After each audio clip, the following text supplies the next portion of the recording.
Berjumpa lagi dalam permenungan kita edisi Jumat 28 Oktober 2022, Pekan Biasa ke-30. Hari ini adalah pesta Santo Simon dan Yudas Rasul.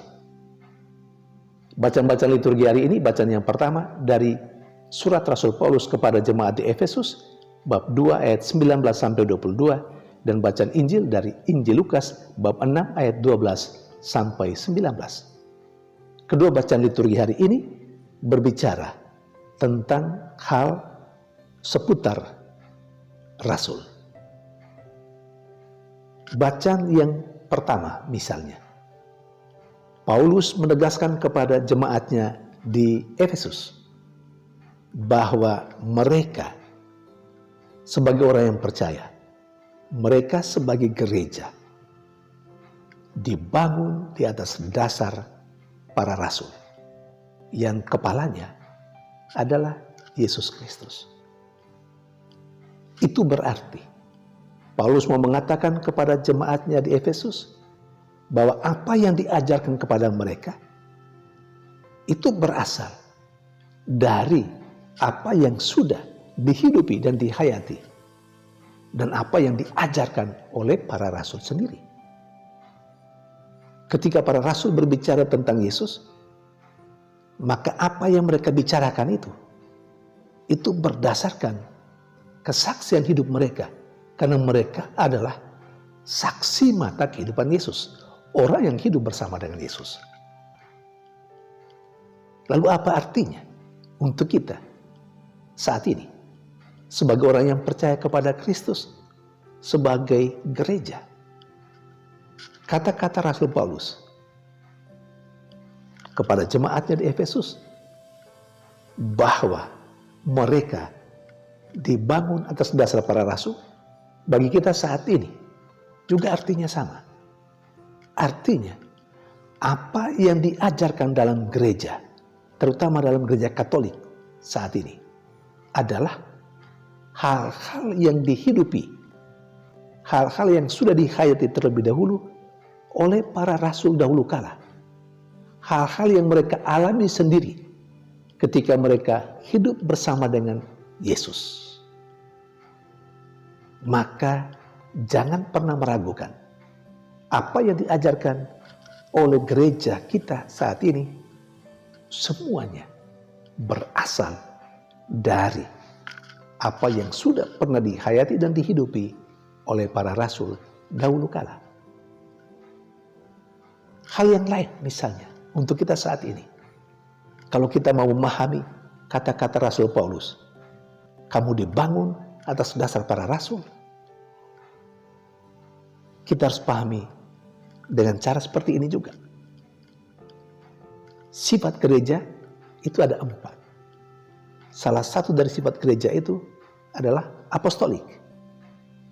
Nah, karena sifat gereja itu adalah gereja yang apostolik, maka itu berarti maka itu membuat atau memungkinkan ada sebuah istilah dalam gereja Katolik, successio apostolica. Artinya ada pengganti para rasul. Ada sederetan nama yang menggantikan para rasul sampai saat ini. Para paus yang adalah uskup.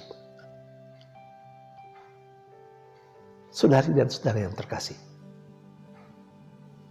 maka dalam gereja Katolik ada kesinambungan dari kehidupan Yesus, kehidupan para rasul yang diwariskan kepada para rasul, lalu kemudian sekarang ini diwariskan juga kepada para pemimpin atau para pengganti para rasul itu. Dan ini jelas dalam gereja Katolik. Arti lain dari kata-kata Paulus kepada jemaat di Efesus tadi, kamu dibangun atas dasar para rasul, berarti apa yang diajarkan dalam gereja itu berasal dari apa yang diajarkan oleh para rasul. Saudari dan saudara yang terkasih, sementara dalam bacaan Injil kepada kita diperdengarkan atau kepada kita dijelaskan tentang Yesus yang semalam suntuk berdoa sebelum dia memanggil ke-12 rasulnya. Yesus memanggil dari antara orang banyak yang mengikuti dia, yang disebut dengan para muridnya. Begitu banyak orang. Dari para murid itu, dia memilih 12 orang khusus yang disebut dengan rasul. Dan Simon serta Yudas yang dipestakan secara liturgis hari ini adalah nama-nama rasul yang menurut penginjil Lukas diurutkan pada urutan yang ke-10 dan pada urutan yang ke-11. Urutan yang ke-10 adalah Simon. Simon yang kita kenal atau kita tahu dilahirkan atau berasal dari Kana. Simon ini juga disebut dengan Simon orang Zelot. Mengapa? Karena dia termasuk dalam kelompok orang yang melawan penjajah saat itu. Kelompok disebut dengan orang Zelot. Maka ketika Simon bergabung dengan kelompok itu untuk melawan penjajah Roma, maka dia disebut dengan Simon, orang Zelot. Sementara Yudas yang kita pestakan hari ini adalah Yudas, anak Yakobus, atau disebut juga dengan Yudas Tadeus.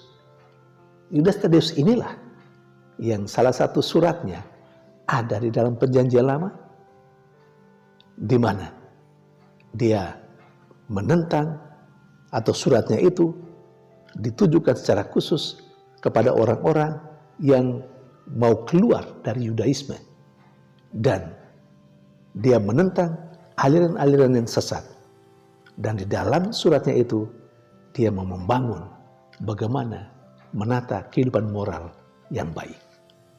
Saudari dan saudara yang terkasih, tercatat Simon dan Yudas sebelumnya pasti adalah pengikut Yesus, murid Yesus, kemudian diangkat, dipilih menjadi rasul Yesus. Hal menarik di sini. Pertama itu menjadi pengikut Yesus, menjadi murid Yesus, lalu kemudian naik tingkat menjadi rasul Yesus, orang yang diutus. Pesan untuk kita. Ada 2 tahap dalam kehidupan beriman. Yang pertama, menjadi murid. Kalau menjadi murid, ya cukup saja mendengarkan dan melaksanakan apa yang diajarkan. Sudah itu cukup sampai di situ. Tidak usah lebih jauh lagi. Tetapi yang kedua, naik tingkat dari murid menjadi rasul, orang yang siap diutus. Artinya, kalau murid tadi lebih banyak pasif, dengar saja, ikut saja apa yang diperintahkan, mengekor saja. Tetapi ketika naik tingkat menjadi rasul, ini orang yang mau bergerak, mau berbuat sesuatu, karena dia menyadari bahwa dia orang yang diutus untuk pergi mewartakan kabar gembira. Artinya ada sesuatu. Dia punya kesadaran sendiri untuk melakukan sesuatu demi Yesus, demi atau karena imannya. Saudari dan saudara yang terkasih, kira-kira kita yang adalah orang yang percaya pada Yesus, kita sudah sampai pada tingkat mana? Masih pada murid Yesus? Atau sudah sampai ke tingkat Rasul Yesus? Tuhan memberkati.